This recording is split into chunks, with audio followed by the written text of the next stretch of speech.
Día 4. Formación. El buen samaritano. Hasta aquí hemos considerado el sufrimiento desde la perspectiva de los que sufren. Otro ángulo de visión posible es desde los que pasan frente al sufrimiento de otros. La parábola de Jesús sobre el buen samaritano es muy conocida. Un hombre cayó en medio de bandoleros quienes, después de haberle robado y apaleado, se fueron dejándolo medio muerto. El hombre padeció una injusticia y sufre injustamente. Dos personas socialmente muy respetables, el sacerdote y el levita, pasan de largo. En cambio, un samaritano, a quien la sociedad consideraba como una mala persona, se le acercó, derramó aceite y vino en sus llagas, se las vendó, lo cargó sobre su montura, lo condujo a una posada y cuidó de él. San Lucas, capítulo 10, versículo 29 al 37. Cada hombre que se detiene a curar las heridas de los otros, que se para acerca del sufrimiento de los otros, que es sensible al sufrimiento ajeno y trata de consolarlo y de aliviarlo, es un buen samaritano. El buen samaritano de la parábola se detuvo delante del sufrimiento del hombre que cayó en manos de los bandoleros, porque, según el texto evangélico, tuvo compasión. Fue movido a piedad. La palabra compasión quiere decir, según su etimología, sufrir con. El samaritano supo ponerse en la piel del otro. Supo superar las numerosas excusas que pasaron por su mente y que habrían legitimado pasar de largo. Su forma de pensar fue: si yo me encontrara en esta situación, querría ser ayudado por los que pasan. La compasión implica ponerse en el lugar del otro, salir de uno mismo, como lo hizo Abraham cuando dejó su propia tierra para ir a otra tierra, una que podía ser menos cómoda, a través de un viaje peligroso e incierto. Abraham salió de una forma de pensar estrecha porque tuvo la fe. El samaritano también tuvo fe en el valor y la dignidad de la persona doliente. La compasión libera en el hombre su capacidad de amar. Es en una forma de imitación del gran amor misericordioso de Dios al hombre. En efecto, según una antigua interpretación de la parábola, Jesús es el primero y el principal buen samaritano que tuvo piedad del estado deplorable en que se encontraba la humanidad. Se acercó a los dolores de los hombres que cayeron en manos del príncipe de las tinieblas. Pagó con su misma vida la liberación y la curación de nosotros los hombres. En este sentido, la encarnación aparece como el gran acto de compasión, de misericordia. Según la dinámica de la encarnación, el hombre es llamado a vivir la kenosis, el abajamiento, el despojamiento de sí mismo. San Pablo lo había comprendido muy bien cuando dice que Jesús, a pesar de ser Dios, se anonadó, tomando condición de esclavo y haciéndose semejante a nosotros, los hombres. Filipenses 2:7. Para ir al encuentro del otro, para hacer efectiva la compasión, para pensar en la necesidad de los otros, hace falta vaciarse de sí mismo. La compasión es la gran virtud de quienes alivian el sufrimiento, es la virtud de los buenos samaritanos, pero no se trata de una falsa compasión, como cuando se recurre a la compasión para justificar la eutanasia. En estos casos, la compasión es falsa porque no respeta la verdad de la vida. La compasión del buen samaritano quiere el bien del otro y respeta su persona en su dignidad de hijo de Dios.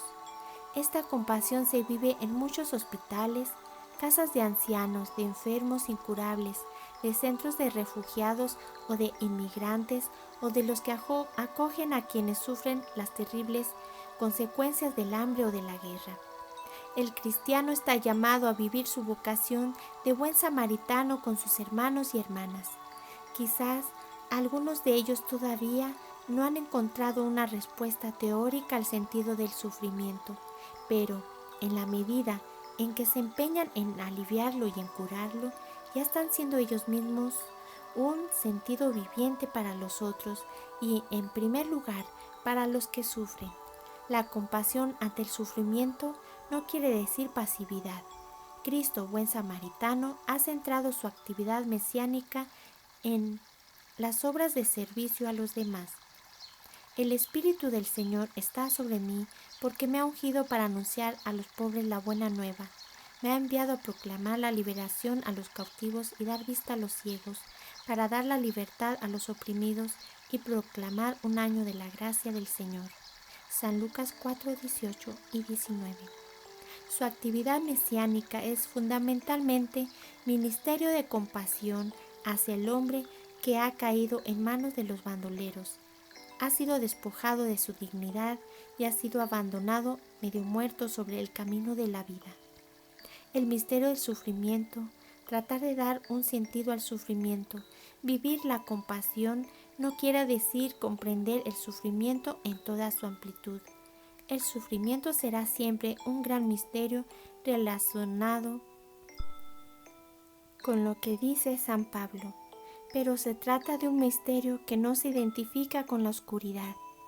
Hay en él espacios de luz. Más aún, también la oscuridad del sufrimiento puede convertirse en luz ante quien es la luz de la vida. El sufrimiento puede convertirse así en camino de verdad. Hay momentos en que la verdad es tan difícil de reconocer que solo el sufrimiento puede, como un ciego, servirla. El misterio del sufrimiento es también el misterio de la fuerza escondida en la debilidad. Mi fuerza se muestra perfecta en la flaqueza. Cuando soy débil, entonces es cuando soy fuerte. 2 Corintios capítulo 12, versículo 9 y 10. La debilidad se vive en el sufrimiento, cuando el espíritu se siente amenazado por el miedo de ser aplastado por el dolor, de derrumbarse totalmente, de verse en un estado miserable. Pero las palabras de Cristo resucitado a las mujeres son válidas todavía hoy. No temáis. La razón que da Jesús para no tener miedo es que Él está con ellas. Soy yo. El Cristo vence el miedo y da valor. Invita a la persona que sufre a remar mar adentro. El hombre de fe reacciona ante el sufrimiento como Cristo cuando llegó su hora en Getsemaní, diciéndoles a sus discípulos: levantaos, vamos. El miedo tiene que convertirse pues en esperanza y en amor, amor que abre los horizontes de la misión.